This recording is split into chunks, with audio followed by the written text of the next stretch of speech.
Hey, salut tout le monde, c'est Zogma, j'espère que vous allez bien. Aujourd'hui, on se retrouve pour les sorties des jeux de société du mois de juin, mais pour les jeux jouables en solo. Alors, c'est une émission dans laquelle on essaie d'être exhaustif, mais malheureusement, il y a quelques loupés, notamment les rats de Witstar. J'étais persuadé qu'ils sortaient là début juin, mais en fait, non, ils sont sortis fin mai, donc c'était un loupé. Tant pis, on essaie d'être précis, mais on fait comme on peut avec les quelques infos qu'on a. Notamment ce mois-ci, il y a plein de jeux dont on n'a quasiment aucune information, alors qu'ils sortent là dans 1 ou 2 semaines. Donc on va essayer de les présenter un peu comme on peut. Il y a quand même pas mal de choses à se mettre sous la dent. On a 23, 30, 31 jeux à parler. On va essayer d'être assez succinct. Il n'y a pas non plus de gros bangers ce mois-ci. Je pense que vous allez pouvoir économiser pas mal d'argent pour partir en vacances cet été. Mais on va y aller. Et comme d'habitude, de manière chronologique, en commençant tout simplement par le vendredi 7 juin. 7 juin, il y aura 8 jeux à présenter. Et le premier, il s'agit de Aniwa, un jeu qui est designé par Akira Yasunaga et illustré par Oboto. Ça sort chez Musoka Studio dont je n'ai jamais entendu parler. Ça va sortir au prix de 17,90 €. En tout cas, ce sont les prix référencés sur Ludum. Ça va être un petit jeu de duel, mais jouable en coopération. Un jeu très familial, hein. Vous le voyez, 2 sur 5 de difficulté. On va s'ouvrir une petite photo, ça sera assez simple. C'est un jeu de duel. On a chacun notre côté sur le plateau et surtout, on va poser des tuiles. On va poser ces petits cactus.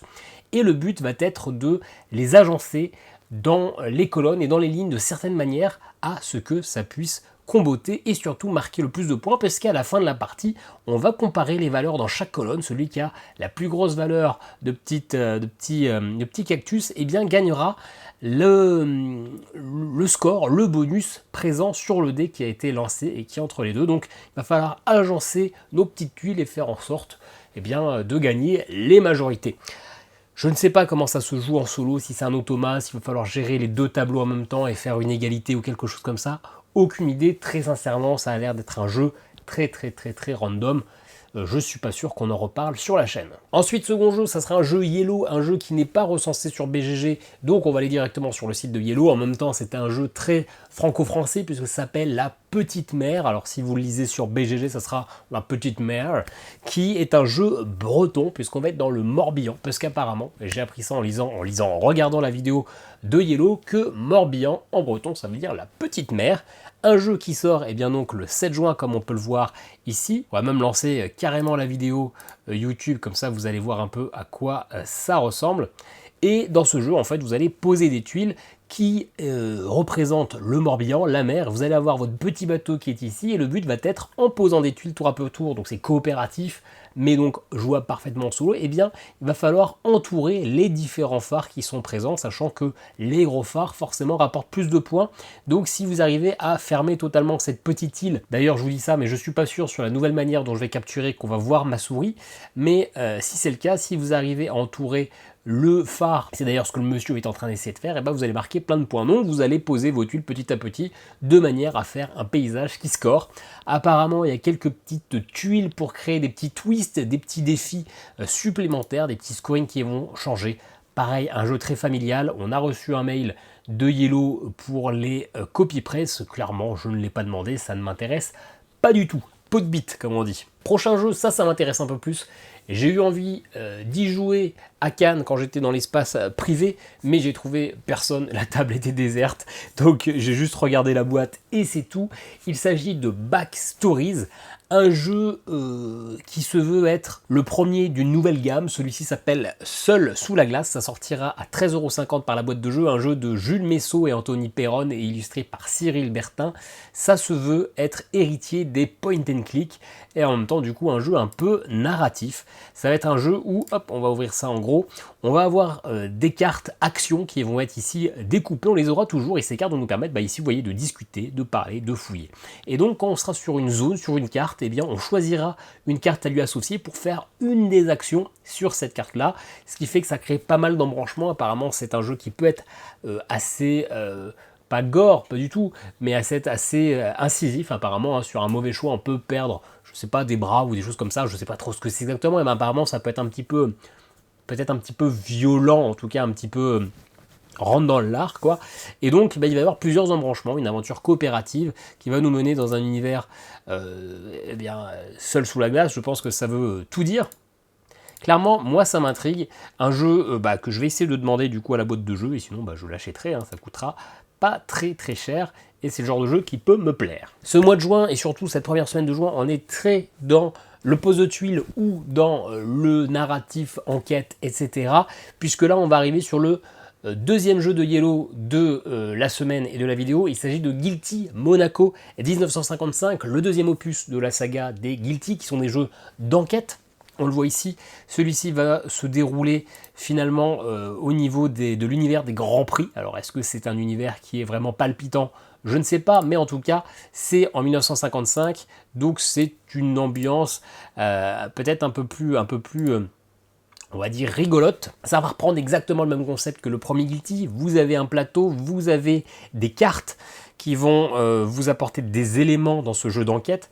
Une enquête très riche, et surtout vous allez avoir un timer. Ceci dit, ce n'est plus une montre électronique comme dans le dernier, mais c'est une montre des années 55, et donc au fur et à mesure que vous allez jouer des cartes, vous allez retourner ces secondes, ces minutes, et vous avez un timer maximum. Ces cartes vous donnent le timer, mais aussi à certains éléments, certains moments du jeu, ça va vous apporter des petits événements qui vont ponctuer un petit peu le scénario. J'avais énormément aimé le premier. J'avais trouvé ça vraiment chouette, bien scénarisé. On était vraiment dans cette ambiance de prison. C'était un jeu qui était très difficile. 3 heures d'enquête pour finalement trouver que la moitié des informations. Donc clairement, c'est un jeu qui est soit il faut vraiment se plonger, savoir que ça va être un jeu complexe avec plein de sous-intrigues à comprendre et à démêler pour vraiment s'investir réellement dans le jeu, parce que moi j'avais eu l'impression que je connaissais la fin donc c'était bon, mais en fait il y avait tellement de choses qui gravitaient, si on n'est pas au courant ça peut un peu nous déboussoler. Donc celui-là j'ai hâte de l'essayer, j'ai hâte de le faire, et cette fois-ci en sachant qu'il y aura plein de nœuds à démêler, et donc je vais sûrement y mettre plus que 3 heures, parce que je pense que tout seul ça va prendre plus que 3 heures. 3 heures c'est surtout si vous êtes à plusieurs cerveaux. On n'a pas fait le petit tour de l'éditeur, enfin de le truc, c'est Yoann Servet qui le design, c'est illustré par Jocelyn Millet et Adrien Rive. Encore un jeu d'enquête, le deuxième de sa série, c'est édité par Culinaro Mortale, qui normalement font des enquêtes où on est tous à table en train de manger, on a tous un personnage. Ça c'est cool, mais il faut être au moins un 4, 5, 6, 7, voire même 8, et c'est vraiment pour les gens qui font que ça, parce que aller trouver 4 potes d'accord pour bouffer et faire une enquête en même temps, c'est pas si facile. Et ben ils ont lancé une gamme qui s'appelle Cold Case. Vous savez, les Cold Case, ce sont les dossiers classés qui n'ont jamais eu de fin. Et bien là, ça sera le deuxième, ça s'appelle La fin de l'innocence. Ça va être sur une jeune fille qui a été harcelée, la fin de l'innocence, hein, l'innocence, la fin de l'enfance, le début de l'adolescence et ce harcèlement. Je crois même qu'elle a été violée, quelque chose comme ça. Je ne vais pas être très précis parce que je ne la connais pas, cette gentille dame. Donc un jeu d'enquête, je ne sais pas du tout ce que vaut le premier, je ne sais pas du coup ce que vaudra le deuxième, et c'est 23,90 €. Pareil, pas de fiche BGG, hein, forcément, c'est du petit truc français, de la petite enquête comme on en a beaucoup, et j'ai dit que c'était par Culinaro Mortale. Je vous ai dit qu'il y avait des loupés, il y a des loupés, il y a des redites, ça fera la 3e fois, 3e vidéo de sortie solo, 3e fois que Dossier criminel mystère dans la vallée des rois apparaît. J'espère que cette fois-ci sera la bonne. Apparemment, il est déjà épuisé pour les précommandes sur le site, donc j'imagine qu'en boutique, ça va enfin arriver. Sinon, c'est retardé encore une fois. 30 €, promis, s'il ne sort pas au mois de juin, je ne vous en parlerai plus, parce que là, on va dire que c'est du forcing.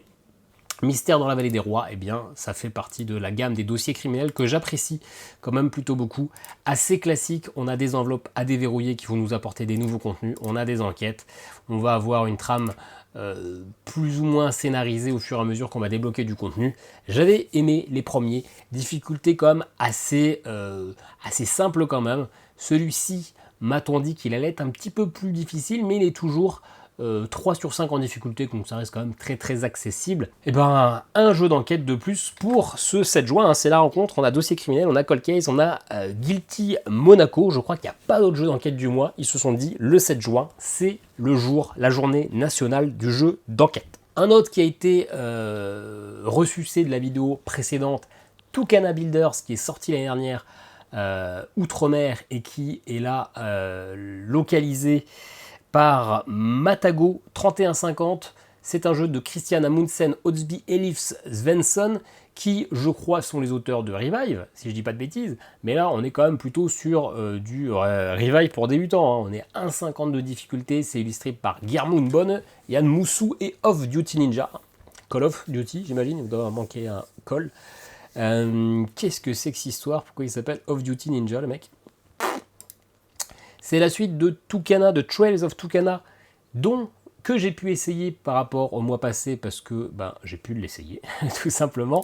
Ça reprend un peu la même redite, sauf que c'est plus un flip and write, mais là c'est vraiment un jeu de pose de tuiles où on va quand même tirer des cartes, on aura toujours cette petite sensation un peu flip and write, et qui vont nous dire, eh bien, vous allez devoir, entre la maison jaune, entre les deux maisons jaunes, et bien faire un parcours avec tous des toucans, par exemple. Et donc vous allez poser vos tuiles petit à petit, de manière à ce que ces toucans essaient d'aller dans leur maison. Et pareil, vous allez créer un autre chemin en parallèle en fonction du tirage de cartes, pour faire que les petits singes bleus aillent entre les deux maisons bleues.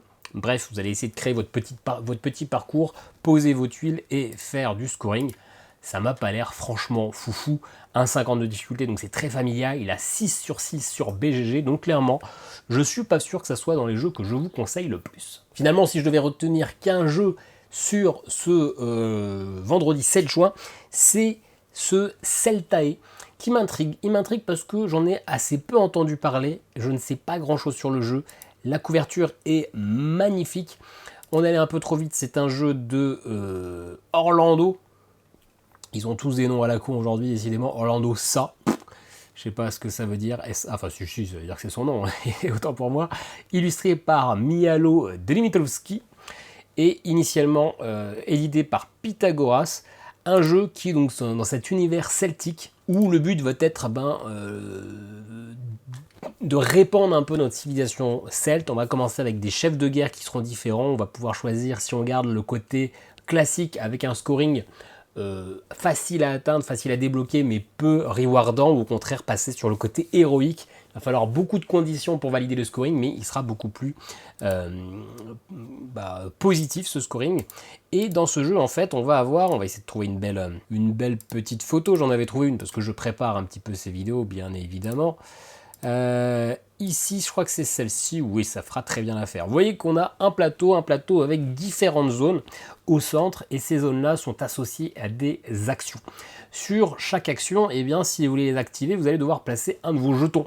Un de vos jetons ouvriers. Vous voyez que sur ces jetons, il y a différents types d'icônes. Ça peut être du coup des forgerons, des ouvriers, des cuisiniers. Je dis des bêtises, mais il y a différents types de jetons, et en fait il y en a toujours 3 sur place. Si vous voulez l'activer, vous allez devoir prendre un de vos 3 jetons que vous avez sur votre plateau personnel et le mettre à la place d'un des jetons. Par exemple, ici vous récupérez le jaune du milieu, et dans ce cas là, ce jaune là, vous le mettez dans vos affaires personnelles. Vous avez mis un jeton, donc vous activez l'action, et en activant l'action, l'action va être d'autant plus forte que vous avez certains de ces jetons chez vous. Par exemple, là vous voyez, cette action-là sera plus forte. Est-ce qu'on arrive à zoomer? Oui, elle sera plus forte si on a des petites icônes comme ça vertes. Celle-ci sera plus forte en fonction du nombre d'icônes jaunes. D'ailleurs, elle sera moins forte parce que c'est une soustraction. Elle sera moins forte pour les icônes jaunes qu'on aura chez nous. Donc voilà, il va falloir choisir nos jetons pour activer une action et faire en sorte que quand on l'active, on a les bons jetons chez nous. Et donc faire un échange astucieux pour maximiser nos ressources et faire un petit peu du coup de combo. Ça m'a l'air assez sympathique. Relativement original, et sans être un immense coup de cœur à l'image, eh ben c'est un jeu que j'ai bien envie d'essayer. Ceci dit, je n'ai pas l'impression que Matago ait de copie presse pour ce jeu, et donc je ne sais pas encore si je vais l'acheter, parce que même si ça m'a l'air sympa, ça m'a pas l'air non plus extraordinaire. On passe maintenant au vendredi 14 juin. 11 jeux, c'est la journée la plus faste du mois. Forcément, on est à la moitié du mois, on est juste avant l'été, on est sûr qu'à ce moment-là, les gens ne sont pas encore partis en vacances. Donc, c'est là où on peut sortir tous les jeux. Et le premier, il s'agit de Aventure Z, le volume 2, qui s'appelle Heroes. C'est le volume 2 parce que le premier jeu s'appelle Lovecraft. On a plutôt l'habitude d'appeler ce jeu tout simplement Lovecraft, mais en fait c'était le sous-titre, il s'appelait Aventure Z volume 1. Qu'est-ce que c'est? Eh bien c'est un jeu qui est fait par Silver Pastor, comme le premier illustré. Bon, est-ce que ce sont vraiment des illustrateurs? On en parlera parce que j'ai fait le volume 1 il n'y a pas très longtemps, c'est-à-dire même il y a 2 jours, hier, au moment où je tourne la vidéo, et du coup on en parlera bientôt. C'est clairement un livre dont on est le héros, une sorte de livre-jeu aventure, c'est-à-dire que vous avez vos petits personnages sur ce plateau, à chaque tour vous avez 2 actions, ces actions ça peut être se déplacer et ça peut être globalement explorer, donc regardez la lettre qui a, par exemple ici il est sur le A, si ce personnage explore, et ben il va aller lire dans le bouquin La Plata del Mercado entra muista machin, parce que là c'est en espagnol, parce que c'est édité par Zacatrus, une maison espagnole, et donc petit à petit on va avancer, sachant qu'on a un certain nombre de tours maximum par plateau, on va avancer de plateau en plateau, et on va avancer dans l'histoire, on peut avoir des bonnes fins, comme on peut mourir dans d'atroces souffrances, on va avoir un petit peu de scénarisation, beaucoup de tests à faire avec des dés. Avis plutôt correct sur le premier dans un univers de Lovecraft qui est un univers assez sympa. Là, ça a l'air d'être un univers heroic fantasy. Est-ce que la sauce va prendre? J'ai des doutes quand même. Ensuite, on va passer à la guerre des 3 Sanchos, War of the Three Sanchos, 1056, 56, bien sûr, 55, 57, j'ai tenté. Ça, c'est un Warto. Un Warto dont on m'a vanté les mérites quand j'ai présenté 300 il y a quelques mois, où j'avais dit que c'était plutôt sympa, une bonne sensation de confrontation historique, où on avait une bonne sensation d'être soit les Perses, soit les Grecs. Bref, c'est pas le sujet. Et on m'avait conseillé ce jeu-là qui était en financement participatif, plus une précommande qu'un vrai financement d'ailleurs. Et bon, je m'étais dit, il sortira peut-être en France, ça faisait cher avec les frais de port, les taxes, etc. Pour un jeu, je suis pas non plus le plus gros fan de Warto du monde. D'ailleurs, j'en ai quasiment jamais fait. Là, il sort du coup en version française chez Two Tomato Games. Donc ça sera probablement distribué par Matago. Un jeu à 17,90 €, donc un tout petit jeu, un Warto, où du coup on va être en Espagne. Enfin oui, j'imagine que c'est l'Espagne. Un jeu jouable de 1 à 3 joueurs. Il a vraiment très bonne réputation. Je n'en sais rien. Je trouve pas ça forcément ultra joli. C'est un petit plateau, juste des jetons, etc. Oui, c'est en Espagne parce qu'on voit à la Castille, Aragon, etc.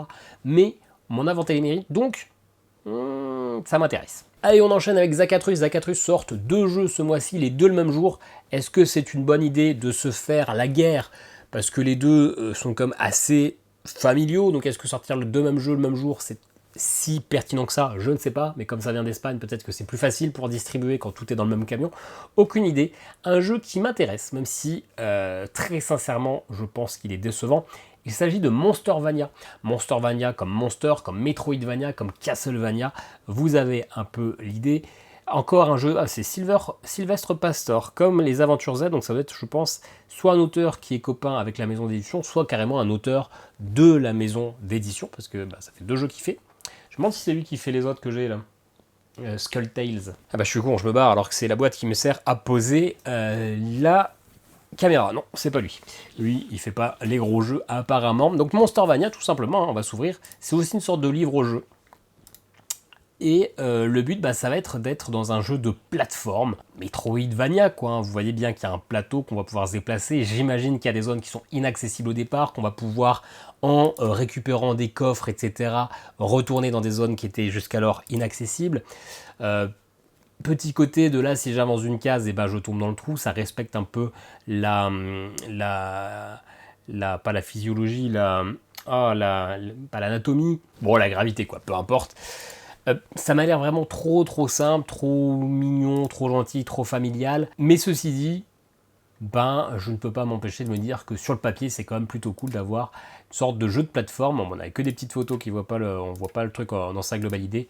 Mais bref, ça m'intéresse quand même si je pense que c'est quand même plutôt très random. Autre jeu avec zéro info, la seule vidéo sur ce jeu, c'est une vidéo polonaise que j'ai regardée. Elle n'était pas sous-titrée, je me suis dit peut-être que je vais comprendre les mots-clés, peut-être que le polonais n'est pas si proche, n'est pas si éloigné que ça du français. C'est faux, je n'ai rien pigé. J'ai regardé 6 minutes d'une vidéo où j'ai absolument pas compris de quoi il s'agissait. Mais il s'agit de Strato, quand même, un jeu édité par Helvetic, donc une maison suisse, donc allemand, français, italien, absolument pas polonais. Alors peut-être qu'il y a des polonais en Suisse, hein, mais en tout cas, la communication n'est quand même pas folle. Des fois, je me demande comment on veut essayer de vendre un jeu si on n'en parle pas du tout. Et même en lisant le petit pitch, parce que là, je suis sur la page de l'éditeur, hein, on comprend pas quand même des masses de choses. Bref, alors, on va s'ouvrir une petite photo. C'est un jeu coopératif, donc jouable de 1 jusqu'à 3 ou 4 joueurs. Ça sera au prix de, je l'ai quand même, on va le dire quand même, ah oui, Monstervania c'était 35,50, ça c'est 15,09 €. Ça va a priori pas dans la petite gamme des jeux de cartes, vous voyez que la boîte est un peu plus grosse. Et donc, c'est un jeu où il va falloir essayer de reproduire une tornade à l'identique par rapport à un schéma, j'ai l'impression, et pour ça on va piocher des cartes petit à petit, on va les agencer, mais attention, certaines combinaisons de cartes vont créer des choses, il y a la météo qui va mettre un petit peu son grain de sel, bref, vous avez compris, je n'ai rien comme information à vous donner sur Strato, à part que c'est un petit jeu de cartes, et j'ai envie de dire, pourquoi pas. D'ailleurs, c'est écrit en gros solo sur le côté, donc ça veut dire qu'il le voit même plus comme un jeu solo qu'autre chose, avec possibilité d'y jouer en multi. Mais ben, j'ai quand même bien envie d'essayer, même si c'est peut-être un peu cher, 18 € pour 3 bouts de carton. Mais a priori, il n'y a pas de plastique, et c'est fabriqué dans une usine éco-responsable, et donc j'imagine peut-être pas au bout du monde. Encore que ça ne veut rien dire du tout. Bref, ce Strato, on n'en sait pas beaucoup plus, mais peut-être que je l'essaierai. Ensuite, un autre jeu dont on a déjà parlé, j'ai eu l'info le jour même où j'ai posté la vidéo que ma date était fausse, qu'ils ont eu des petits problèmes de livraison ou je sais plus quoi, et du coup c'est l'éditeur ou l'auteur, ou c'est peut-être la même personne qui m'avait contacté sur Facebook, qui m'avait laissé un petit commentaire, d'ailleurs il m'a pas proposé de me faire une présentation du jeu. Il me semble avoir répondu favorablement et je n'ai pas eu de retour. Et c'est pas grave, ça m'empêchera pas d'essayer d'y jouer à ce jeu. C'est The Smashers Coach Battler. On est sur la page de Néoludis parce que c'est le distributeur, l'éditeur, c'est leur tout premier jeu. Il s'agit de Aura Games Legends, ça sortira à 28,90 €. C'est un éditeur qui apparemment crée aussi des jeux de société, ou en tout cas, ils ont pour ambition, si ce n'est pas déjà le cas, de créer tout un univers autour de ce jeu-là. Et Smasher Coach Battler, je vais vous remettre la petite vidéo comme on avait déjà dû mettre l'année dernière, le mois passé. Ça va être un auto-battler, donc on va avoir un petit côté deck building, on va jouer nos cartes, et puis on va essayer de jouer sur la combinaison pour que ça colle bien, pour que ça fasse des trucs chouettes. Et puis après il va y avoir la phase de combat. Ça, sur le papier, moi j'adore les auto-battlers, à quel point ça sera bien, à quel point on aura des combos. Comme je vous l'ai dit le mois passé, moi j'adore Battlegrounds dans Hearthstone, je trouve ça fluide, je trouve ça beau, je trouve que les différentes combos marchent bien et elles sont toutes plus ou moins bien calibrées et apportent vraiment une sensation de jeu différente, une mécanique de jeu différente. J'en attends beaucoup de ce jeu parce que moi, Auto Battler, ça me fait ressentir toutes mes heures et mes heures et mes heures de sommeil en moins à cause de Battleground parce que c'était ce qui me permettait de m'endormir ou de ne pas m'endormir du coup. Donc, je ne sais pas si ça va vraiment remplir toutes mes attentes, mais bah, clairement, c'est un jeu dont j'ai envie de parler. Et du coup, la personne qui m'a contacté m'a assuré que ça allait m'émerveiller, qu'il y aurait toute la profondeur que je recherche. Mais en même temps, il n'allait pas dire que son jeu c'était de la merde, on est bien d'accord. Allez, suivant, celui-là, on va peut-être l'avoir parce que j'ai fait la demande à Gigamic. Parce que, enfin, j'ai fait la demande, il y avait la newsletter pour faire les demandes et c'était le seul jeu qui pouvait m'intéresser. Il s'agit de Axo. Axo qui va vraiment être dans la vibe Super Mega Lucky Box. C'est un jeu qui est déjà sorti l'année dernière. Au départ par Play a Game Edizioni, donc j'imagine que c'est italien, designé par Simona Greco, Marco Rava et en artiste Luigi De Feo. Ça va être un jeu, on n'a aucune image sur BGG à part celle-ci, donc ça va vous satisfaire. Vous avez 3 cartes, vraiment à la manière d'un Super Mega Lucky Box, vous allez pouvoir dessiner dessus. Sauf que là, ça va pas être un bingo, ça va être un jeu où vous allez tirer une carte et sur cette carte, il y a une forme de Tetris. Et bien cette forme de Tetris, vous allez pouvoir la barrer sur une de vos cartes, ou d'ailleurs sur chacune de vos cartes, et dès que vous avez fini de remplir des cartes, ça va vous donner un bonus. Plus vous remplissez de cartes sur le même tour, plus vous avez de bonus, et donc le but ça va être de faire en sorte de cocher le plus, j'ai dit beaucoup de fois le mot de carte dans cette explication, mais en gros voilà, vous avez une forme, vous l'avez vu là, le L allongé, et ben vous devez le dessiner sur toutes les grilles de manière à ce que vous puissiez ne pas trop vous enquiquiner pour au prochain tour et faire les formes qui collent bien et remplir vos grilles. Qu'est-ce que ça donne en solo? Je ne sais pas. Est-ce qu'il y a un automa? Est-ce qu'il sait juste remplir le plus de cartes et se comparer à un score? Je pense que oui, hein, c'est souvent ça dans les flip and ride tout simplement. Mais voilà, apparemment c'était... comment elle s'appelle? Une Twitcheuse, donc j'ai oublié le nom, qui fait pas mal de cosplay, qui y avait joué à Cannes et apparemment elle avait plutôt apprécié, donc je me suis dit pourquoi pas essayer. Ensuite, le gros jeu du vendredi 14 juin dans sa difficulté 3.45, c'est pas énorme non plus, mais c'est déjà du coup plus gros jeu, c'est localisé par Pixie, un jeu de Chris Matthew illustré par Serena Mayon. Il s'agit de An Age Contrived. Je vous en avais déjà parlé, je crois, parce que ça devait sortir fin avril, en tout cas sur mes premières informations. Ça sort finalement maintenant. J'avais contacté Pixie Et a priori, ils étaient OK pour me l'envoyer quand ils recevaient. Je vais comme les relancer parce qu'entre-temps, il y a quand même plus d'un mois qui a coulé. Et ça, c'est un truc qui me botte bien, clairement. Ça fait partie des choses que j'ai envie d'essayer ce mois-ci. Ça va être un jeu assez expert, assez complexe. On va trouver une belle photo avec peut-être pas trop des gens parce qu'on n'a pas les droits de les montrer. Eh bien, bon, cette image c'est parfaite. On a le droit de montrer des genoux et on a le droit de montrer des couilles.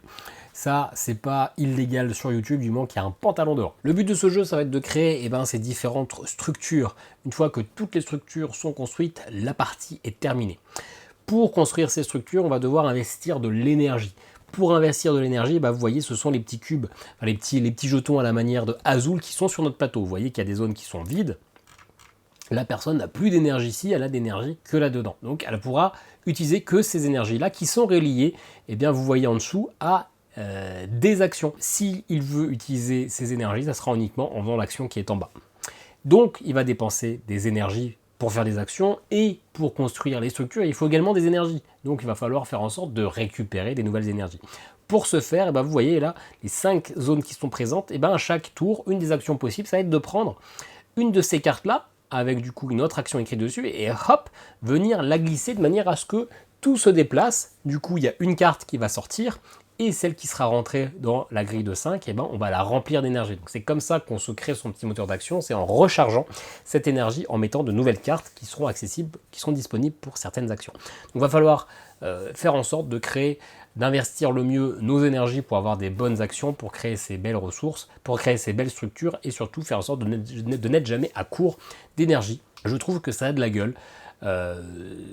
Ça m'a l'air de prendre une chier de place sur la table, il faut se le dire, mais c'est un jeu qui m'intéresse. Je l'avais vu sur les tables, sur une table à Cannes, ça m'avait fait de l'œil. Je m'étais pas arrêté dessus parce que j'avais pas passé 2 heures à Cannes pour jouer à un jeu, quand même pas. On n'était pas là pour jouer, mais ça, en tout cas, je vais me l'acheter, même si jamais je ne le reçois pas. On a presque fini. Le 14 juin, ça sera peut-être le jeu le plus curieux. Peut-être un grand mot, alors curieux, un grand mot, je sais pas, on s'emballe quand même peut-être un peu, mais le plus curieux, il s'agit de Leaf, un jeu qui sera localisé par Lucky the Games, un jeu de Tim Eisner et illustré par Angela Rizza, un jeu de pose de tuiles, mais très très très particulier. Alors Leaf, si vous ne le savez pas, ça veut dire feuille. Bien sûr, le petit hérisson là n'est pas vendu dans la boîte, parce que sinon, ça sentirait probablement le cadavre. En fait, à chaque tour, voilà, cette photo est parfaite, à chaque tour, vous allez jouer des feuilles. Vous voyez qu'il y a des feuilles, hop, on va même la zoomer, de différentes tailles. Et en fait, quand vous posez une feuille, les actions que vous allez faire, c'est en fonction des connexions avec les bouts de feuilles. Vous voyez que par exemple que cette feuille orange-là a une connexion avec la rouge et une connexion avec la jaune. Donc vous allez faire une action rouge et une action jaune. Vous voyez qu'à la fin, ça vous fait un parterre de feuilles sur la table, ça va prendre un peu de place. C'est pas ultra intuitif au départ de voir ces connexions avec les feuilles. Ça va pas être ultra intuitif de bien les placer, mais du coup, ces différentes actions, ça va être de faire avancer le petit écureuil sur l'arbre pour marquer des points, ça va être de récupérer des cartes pour faire des collections de différents animaux, ça va être de placer des champignons sur les feuilles. Bref, un petit jeu de pose de tuiles assez original de par la forme des tuiles et qui permet d'avoir quelques petites actions. Le mode solo, il me semble que ça va être différents chapitres avec des mises en place différentes, avec des objectifs. Je sais plus, Guillaume de Lucky the Games me l'avait un peu pitché à Cannes et depuis je ne l'ai pas revu. Ça m'intéresse. Est-ce que c'est bon? Je ne sais pas. Je suis très curieux en pratique d'utiliser cette tuile pour voir si c'est une bonne idée ou si en pratique c'est un peu chiant à manipuler et à conceptualiser nos actions. Mais ça a le mérite d'être original. Donc, on verra ce que ça donne. Insta-buy de ce mois de juin, il s'agit de la nouvelle extension du nouveau personnage pour Marvel Champions avec Iceman ou Bobby de son petit nom, Bobby qui du coup se transforme en Iceman, donc on va jouer avec de la glace, avec des frostbites, des morsures de glace. Petite mécanique probablement sympa, moi forcément j'ai tous les personnages de Marvel Champions, on va continuer d'acheter comme un pigeon tout le contenu qui peut sortir. Autre jeu qui m'intéresse pas mal, juste à cause de la couverture et du matériel, parce que ça fait un effet waouh, il s'agit de Amritsar, de Golden Temple, donc le temple d'or. Amritsar, c'est un temple où ça, au Sri Lanka, en Inde, ou quelque part par là en tout cas, qui a été détruit à de nombreuses reprises et qui a été reconstruit tout en or massif. Et le but, ça va être de participer à la construction de ce temple. Et apparemment, ça va reprendre un petit peu la mécanique du Mancala, c'est-à-dire le fait de les semis, là, de prendre une poignée de ressources et puis de venir les dispatcher comme ça. Je ne sais pas exactement comment ça marche dans celui-ci. Je n'ai aucune autre info à part la petite page BGG, mais le matériel est quand même cool. C'est couleur pastel, bleu clair, rose, etc. Le plateau. Franchement, c'est magnifique. Ça donne vraiment envie d'y jouer. Un petit jeu de gestion de ressources et de création de structures qui a l'air finalement, somme toute, assez classique et qui se démarque surtout par son plateau. Regardez ça, c'est vraiment magnifique. Moi, ça me donne envie d'y jouer. Amritsar, c'est du coup fait par Ludo Nova à 45,9 €. 3,35 BGG en difficulté. Un jeu de David Eraspino illustré par Guillaume Berthoumieux. Franchement, moi, ça me tente bien. Ça sera pas dans mes coups de cœur, mais ça sera dans mes intrigants. Un peu les deux jeux que j'ai envie d'essayer, même si j'arrive pas à la dire, même si j'ai pas trop d'infos dessus. Ce mois-ci, c'est Celtae et Amritsar. Allez, dernier jeu du 14 juin, et du coup, on aura fait à peu près la moitié de la vidéo. Il s'agit de Heroes of Might and Magic 3, The Board Game. Un jeu édité normalement par Archon Studio, mais localisé par Légion Distribution. Heroes of Might and Magic, je pense que la plupart d'entre vous connaissez, parce que vous avez en moyenne 40 ans, donc vous avez connu les joies sur PC de Heroes of Might and Magic. Alors moi, c'est pas le 3, même si je crois que le 3 est le plus populaire. Moi, j'ai surtout joué au 4 et au 5, parce que je suis un peu plus jeune, mais ce sont des jeux de stratégie au tour par tour, même s'ils ne le sont pas tous, dans un univers Heroic Fantasy. Ok, c'était pas sur cette photo que je voulais cliquer. On se doute bien.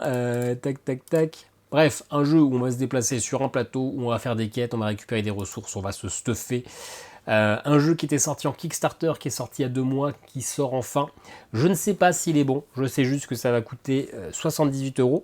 Je vais le demander, enfin, j'ai envie de le demander à Légion Distribution parce qu'ils m'ont déjà envoyé des jeux, mais finalement les jeux qu'ils m'ont envoyés, je n'aurais pas fait une très bonne presse, donc on va y aller, mais sans attendre forcément un très bon retour, parce que j'avais un petit peu quand même cassé du sucre sur, comment il s'appelle ce petit bousin, Epic 7 Arise. Allez, il nous reste 2 semaines. Là, on va parler maintenant du vendredi 21 juin, le jour de l'été. Donc le jour de l'été, c'est light. Il n'y a que 6 jeux.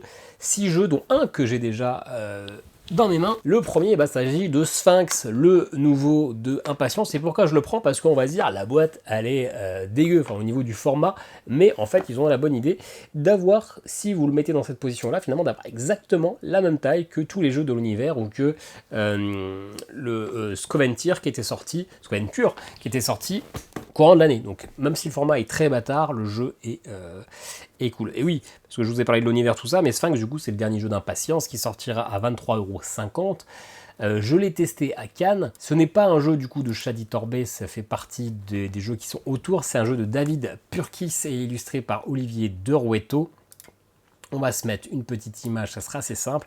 Dans ce jeu, vous allez avoir tous ces hiéroglyphes, tous ces symboles qui sont dans un plateau de 5 par 5. Et au-dessus, vous allez avoir des cartes qui vont vous dire qu'il faut avoir exactement de la gauche vers la droite ou de haut en bas, ces symboles-là dans cet ordre-là. Ça ne marche pas de la droite vers la gauche ou de bas en haut, c'est vraiment de gauche vers la droite et de haut en bas. Vous avez de face sur ces tuiles, une tuile, un côté maudit qui est le bleu foncé, et d'un côté pas maudit, normal, qui est le bleu normal. Pour valider l'objectif, il ne faut pas être sur le côté maudit. Et pour ça, à chaque tour, vous avez un certain nombre d'actions qui vont vous permettre d'échanger la position de 2 tuiles, de déplacer une tuile, de retourner une tuile. Bref, vous avez des actions sur les côtés qui sont en dessous. Et sur ces 4 actions, je crois, je ne sais plus, vous ne pouvez en faire que 3 sur les 4 ou 2 sur les 4. Donc il va falloir choisir.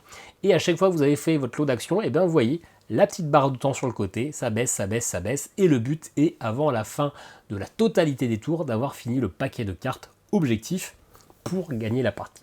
J'en ai fait une partie que j'ai gagnée en trichant légèrement quand Shadi Torbet avait le dos tourné. Alors, j'y ai pas rejoué encore, il est toujours sous blister, ça m'a pas non plus énormément chamboulé, quoi. C'est un petit puzzle game, comme il y en a beaucoup dans cet univers de chez Impatience, et même si le jeu en soi est un bon casse-tête qui n'a pas de gros défauts, ça n'a rien de spécialement original. L'iconographie est, je trouve, pas si facile que ça. Enfin, Sur les cartes, il faut qu'on retrouve certains dessins, et sur les tuiles, au premier regard, on a un petit peu de mal quand même à retrouver ces dessins, je trouve. C'est pas aussi obvious que ça de retrouver où est l'oiseau, où est la méduse. Alors j'imagine qu'avec les parties, on s'y retrouve plus vite, mais là, j'avais un peu de mal à m'y retrouver. Donc on va y rejouer à tête reposée, sans le stress de quelqu'un qui nous espionne sur est-ce qu'on joue bien ou pas. C'est surtout si on faisait des erreurs ou pas, mais clairement, je suis pas ultra sûr que ça soit un gros banger. Contrairement à la nouvelle extension, oui, on va le dire, de horreur à Arkham, les dévoreurs de rêves, en version espagnole, los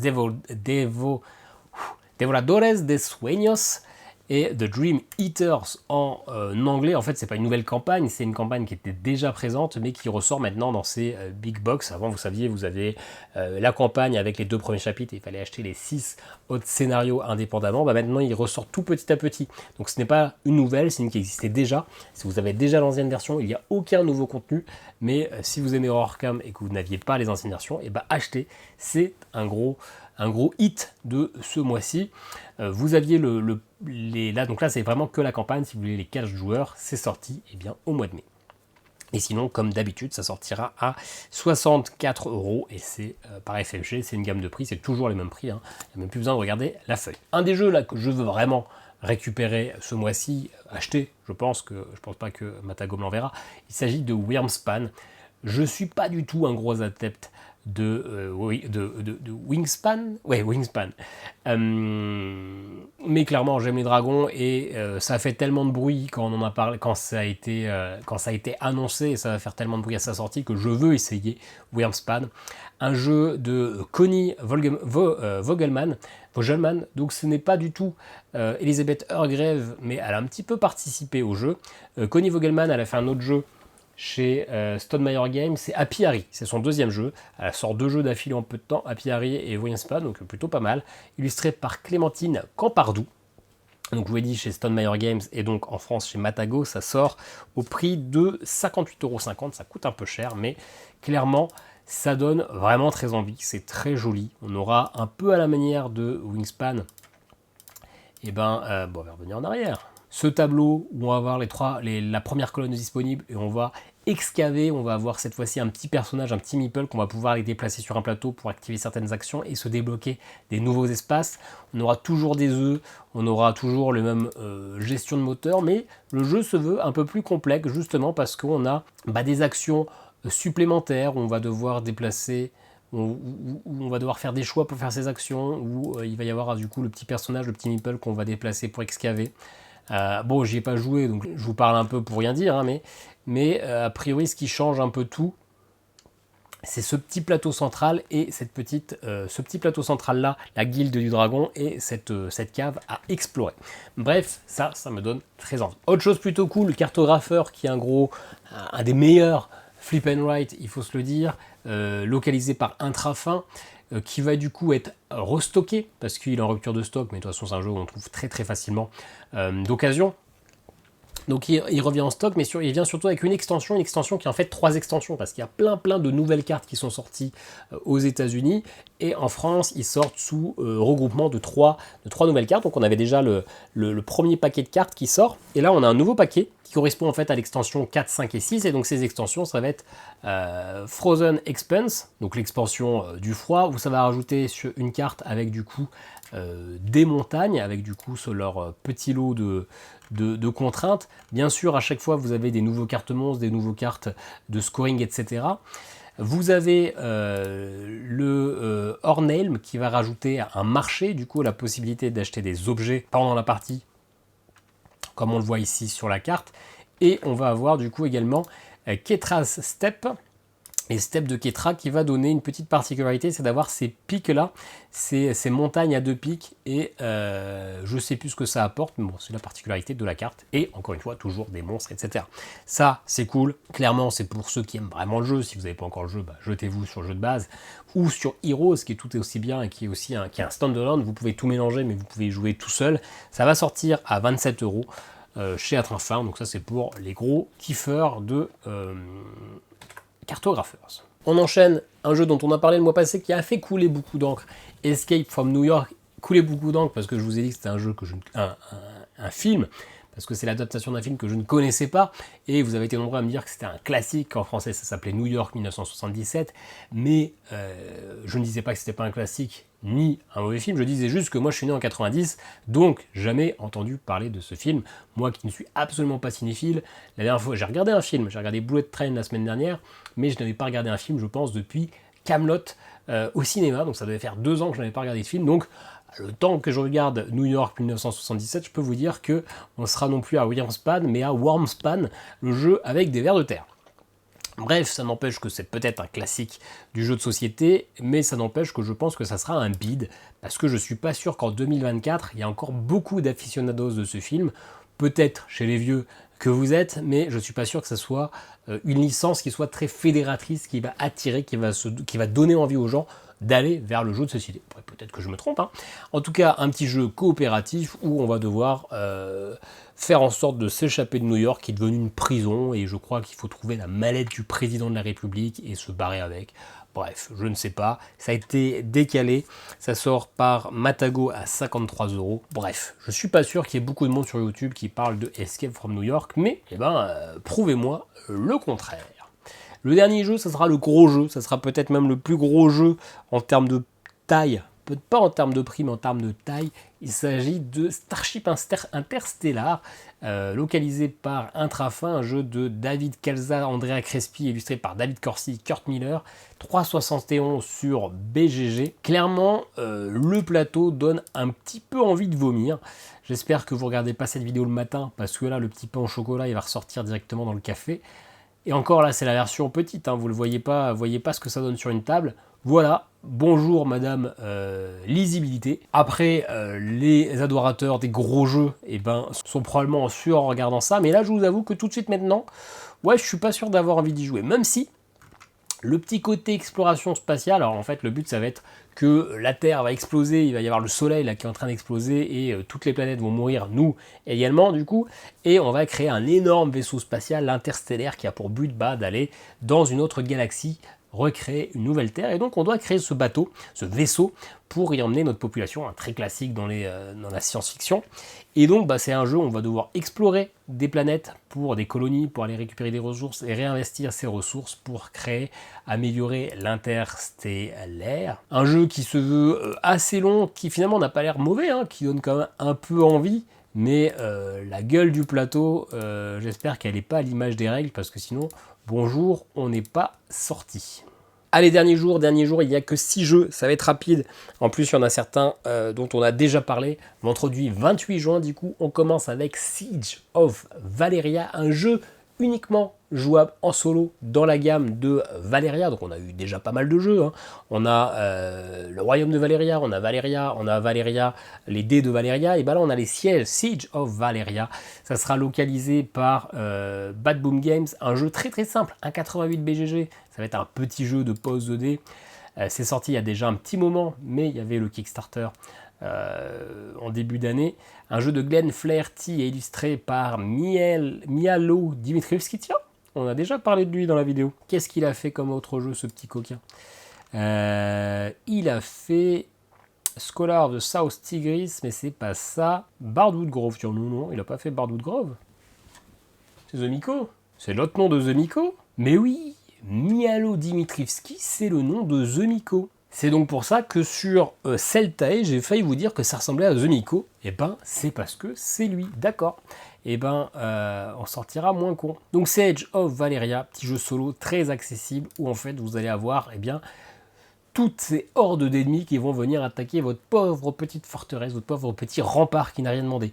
Vous allez lancer des dés et en fonction des dés, vous allez les utiliser pour vaincre les ennemis. Vous voulez vaincre lui, il faudra soit 2 dés bleus, soit 3 dés rouges. Enfin, il faudra des dés bleus donnant une valeur de 2 ou des dés rouges qui donnant une valeur de 3. Lui, il faudra dépenser un dé 4, lui un dé bleu 4 ou un dé 5 rouge. Bref, vous allez utiliser vos dés pour faire des additions et choisir comment plus les utiliser pour vaincre toute la ligne d'ennemis, parce que ceux que vous n'arrivez pas à vaincre, ils vont vous faire des dégâts. Si vous arrivez à tuer un monstre, il arrive dans votre rangée et vous allez pouvoir utiliser les pouvoirs, comme par exemple celui-ci, retourner un dé sur sa face opposée. Bref, vous allez comboter pour tuer tout ça, et bim, venir tuer les engins de siège qui arrivent chez vous. Un jeu qui m'a l'air quand même assez sympa. Moi, ça me botte, franchement. Pourquoi il n'y a plus d'image sur mon écran, surchauffe de l'appareil? Probablement. J'espère que ça ira quand même.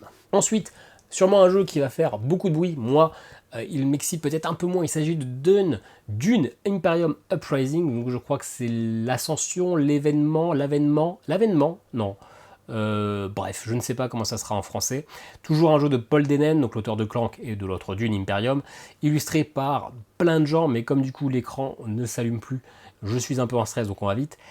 Plus complexe. Le premier Dune était aux alentours de 3 et clairement c'était un jeu assez initié quand même.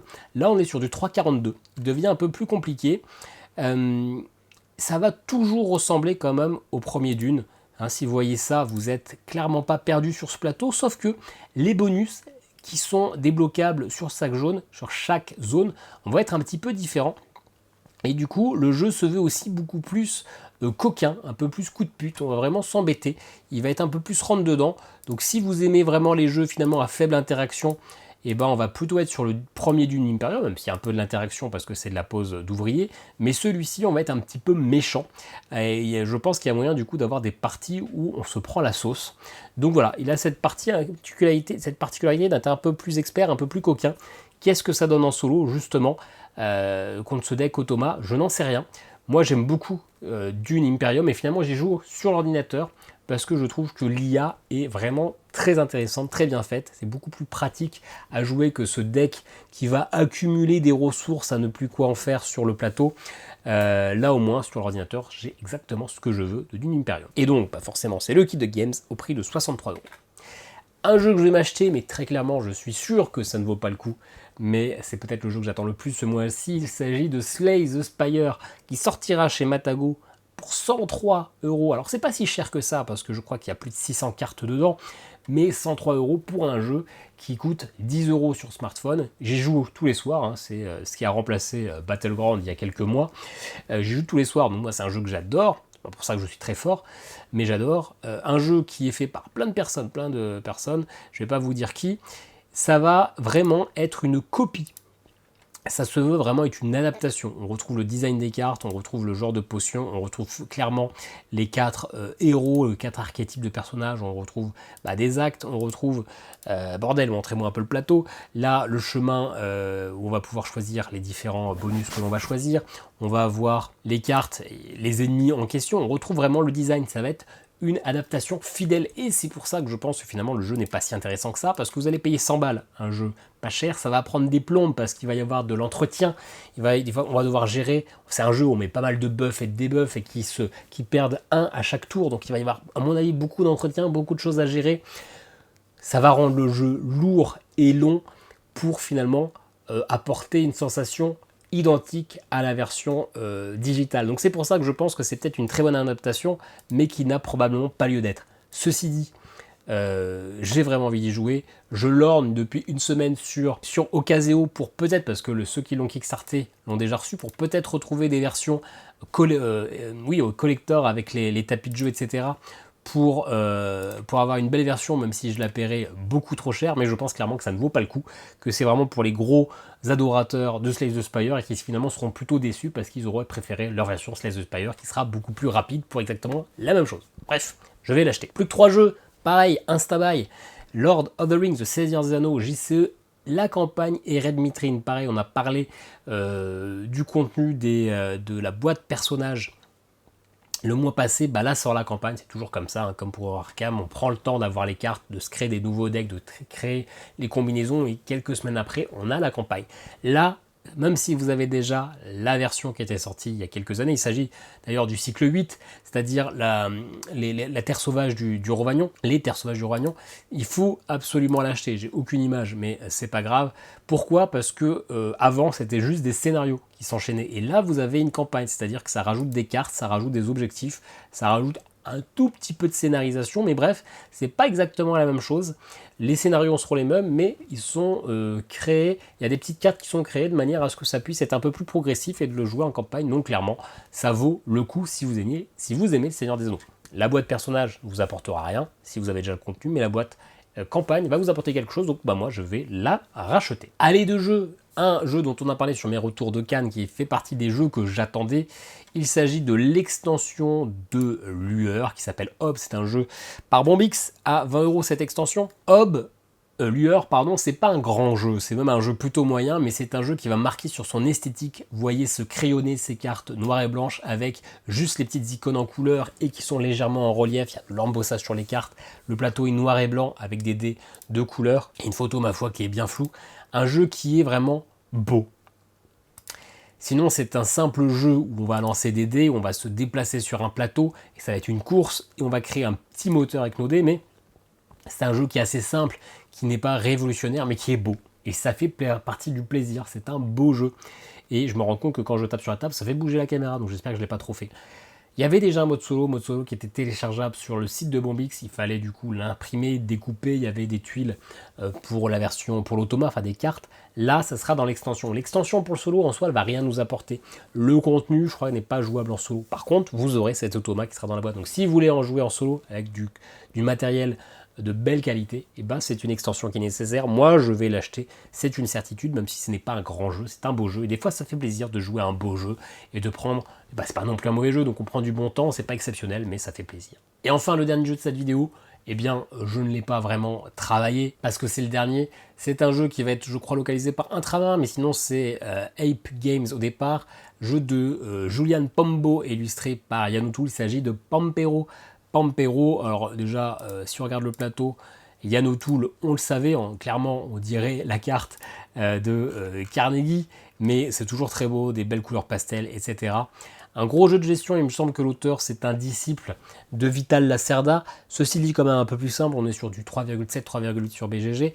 On est en Uruguay, et l'Uruguay n'a pas trop d'énergie et n'a pas envie d'emprunter, donc ils vont, grâce au Pampero qui a un vent de là-bas, installer tout un parc d'éoliennes pour essayer d'avoir de l'énergie. Et donc c'est un jeu de ressources, un jeu de gestion, comme un peu on a l'habitude avec les jeux type Vital Lacerda. Je trouve ça très joli, très épuré, probablement un brin trop long et complexe pour le genre de jeu que j'aime faire en solo.